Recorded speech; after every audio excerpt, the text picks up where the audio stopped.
BBC Today programme is losing thousands of listeners to rival Radio 3.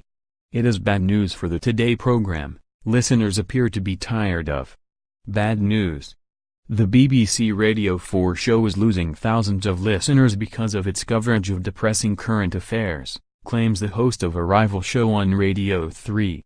Today lost 839,000 listeners year-on-year, but Radio 3's breakfast audience swelled to 634,000 in the same period, according to radio monitoring group Rajar.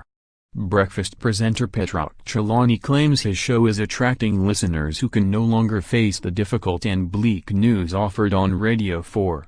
He told the Radio Times, "The Today program is clearly the benchmark for morning news programs. It's an amazing institution that feels very valid for today. But I guess we live in a time of quite difficult, bleak news, dominated by a couple of issues that inevitably fill most of today's airtime.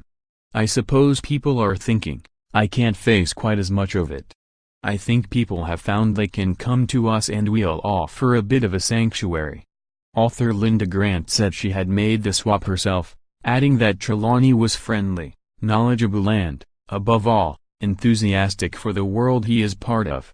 A BBC spokesman said, after a record for Radio 4 last year, when listeners tuned in during significant news events, it's not surprising figures will fluctuate.